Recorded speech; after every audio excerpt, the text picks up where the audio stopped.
Nah, yang akan kita bahas kali ini adalah sistem gerak pada manusia. Sistem gerak pada manusia tersusun atas rangka, otot, dan juga persendian. Yang pertama akan kita bahas adalah rangka pada manusia.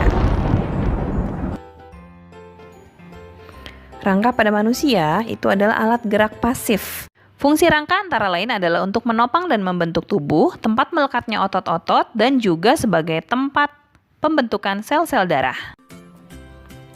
Berdasarkan bentuknya, tulang terbagi menjadi 3. Yang pertama adalah tulang pipa. Tulang pipa memiliki ciri panjang, memiliki rongga di tengahnya yang disebut dengan sumsum. Contohnya adalah tulang paha dan tulang lengan. Bentuk tulang yang kedua adalah tulang pipih. Cirinya pipih dan seperti lempeng. Contohnya adalah pada tulang-tulang tengkorak yang membentuk kepala. Bentuk yang ketiga adalah tulang pendek.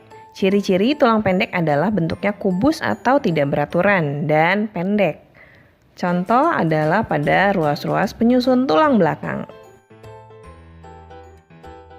Berikut ini adalah struktur tulang pipa. Tulang dilindungi oleh selaput terluar yaitu periosteum. Kemudian di balik periosteum ada selaput yang kedua, namanya adalah selaput endosteum. Di bagian ujung-ujung tulang pipa terdapat tulang rawan yang merupakan tempat bantalan persendian atau artikulasi. Di bagian ujung tulang pipa terdapat pembesaran yang kita namakan dengan epifisis. Kemudian di bagian tengahnya yang dinamakan diafisis, itu di dalamnya terdapat rongga kosong yang merupakan sumsum tempat pembentukan sel darah. Di antara epifisis dan diafisis terdapat cakra epifisis yang berperan dalam proses pemanjangan tulang. Apa saja sih tulang-tulang yang menyusun rangka tubuh kita?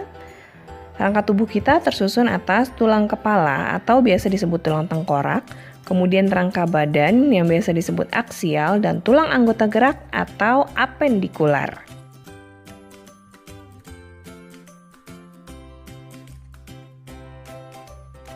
Yang pertama akan kita bahas adalah tulang kepala atau biasa disebut tulang tengkorak atau tulang kranium. Ternyata tulang tengkorak kita terbagi atas banyak tulang-tulang pipih yang disambungkan oleh persendian. Apa saja tulang-tulang penyusun tulang tengkorak kita? Yuk kita lihat satu persatu.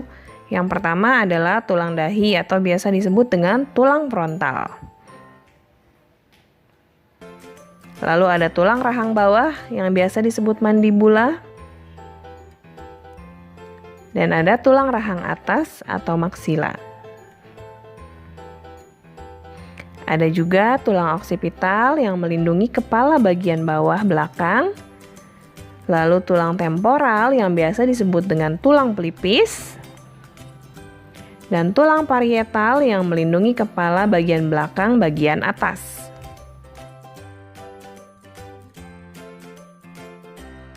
Kita lanjut ke tulang rangka badan atau aksial. Rangka aksial ini terbagi menjadi ruas-ruas tulang belakang, tulang rusuk dan tulang dada, gelang panggul, serta bahu. Bagian-bagian dari rangka aksial adalah ruas tulang belakang yang tersusun atas 1 ruas tulang atlas, dilanjutkan 7 ruas tulang leher. Lalu ada 12 ruas penyusun tulang punggung, dilanjutkan dengan 5 ruas tulang pinggang dan juga tulang ekor.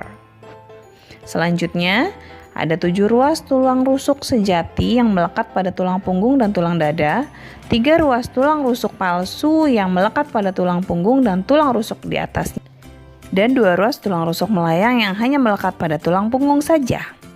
Dilanjutkan ada juga tulang dada yang terdiri dari manubrium sterni dan juga corpus sterni. Lalu tulang badan bagian bawah ada tulang panggul yang biasa disebut dengan tulang pelvis dan juga tulang kelangkang yang biasa kita sebut dengan tulang sakrum.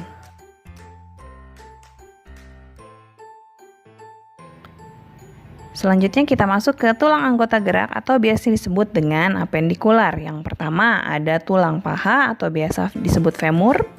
Lalu ada tulang betis yang biasa disebut fibula. Dilanjutkan ada tulang kering atau tibia, dan ada pula pergelangan kaki, telapak kaki, serta ruas-ruas jari. Lalu naik ke tulang gerak bagian atas, ada tulang lengan atas yang biasa disebut humerus, dan lengan bawah yang terbagi menjadi tulang hasta dan tulang pengumpil. Tulang pengumpil disebut dengan radius, tulang hasta kita sebut dengan ulna. Serta tulang pergelangan tangan, telapak tangan, dan ruas-ruas jari.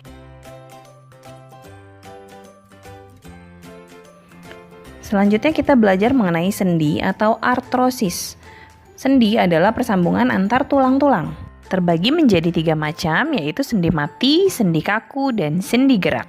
Sendi mati biasa disebut sinartrosis, sendi kaku adalah amfiartrosis, dan sendi gerak biasa disebut dengan diartrosis. Yang pertama akan kita bahas adalah sendi mati atau sinartrosis. Sendi ini adalah sendi yang tidak bisa digerakkan sama sekali. Terbagi lagi menjadi sinfibrosis dan sinkondrosis. Kemudian ada juga sendi kaku yang biasa kita sebut amfiartrosis. Itu adalah sendi yang bisa digerakkan tetapi gerakannya terbatas. Selanjutnya ada sendi gerak yang biasa disebut diartrosis. Sendi ini bisa bergerak bebas, terdiri dari sendi peluru, sendi engsel, sendi putar, sendi pelana.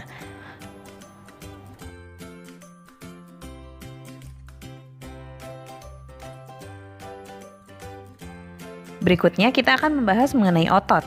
Otot adalah alat gerak aktif pada manusia. Maksud dari alat gerak aktif adalah otot memiliki kemampuan kontraksi untuk menggerakkan rangka. Jadi tulang adalah alat gerak pasif yang digerakkan oleh otot, sementara otot adalah alat gerak aktif yang menggerakkan tulang-tulang. Otot terbagi menjadi 3, yaitu otot polos, otot lurik, dan otot jantung. Berikut perbedaan antara otot lurik, otot polos, dan otot jantung. Otot lurik memiliki bentuk yang memanjang silindris, memiliki banyak inti di bagian tepi, geraknya sadar, memiliki reaksi yang cepat dan mudah lelah.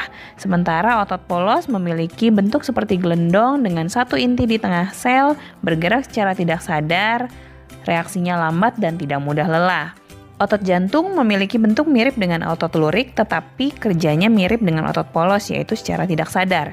Artinya walaupun kita tidur ataupun pingsan, dia tetap bekerja.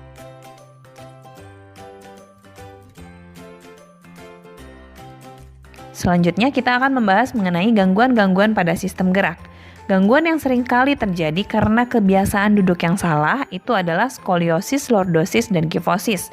Skoliosis disebabkan oleh kebiasaan duduk yang menyamping, sehingga tulang punggung menjadi bengkok ke arah samping. Kemudian lordosis disebabkan karena duduk di meja yang terlalu tinggi, sehingga tulang punggung membengkok ke depan. Kemudian kifosis disebabkan oleh kebiasaan duduk di meja yang terlalu rendah sehingga tulang punggung membengkok ke belakang. Gangguan sistem gerak yang berikutnya adalah rachitis, yaitu tulang yang rapuh akibat kekurangan vitamin D pada masa pertumbuhan. Kemudian osteoporosis yang disebabkan oleh adanya pengapuran tulang. Gangguan pada sistem gerak juga bisa terjadi pada kelainan sendi. Contohnya adalah osteoartritis yang disebabkan oleh peradangan sendi atau terkikisnya lapisan pelindung di bagian sendi. Ada pula kelainan otot, yaitu tetanus. Tetanus adalah penyakit yang disebabkan oleh infeksi bakteri Clostridium tetani yang menyebabkan gangguan pada proses kontraksi otot, sehingga otot yang sudah berkontraksi tidak bisa kembali melakukan relaksasi. Ada juga kelainan otot atrofi, yaitu kondisi di mana jaringan otot makin mengecil lama-kelamaan tidak lagi berfungsi. Oke adik-adik, selesai sudah materi kita hari ini, semoga bermanfaat. Jangan lupa diulang-ulang lagi pelajarannya ya. Terima kasih untuk yang menyimak, semangat terus belajarnya.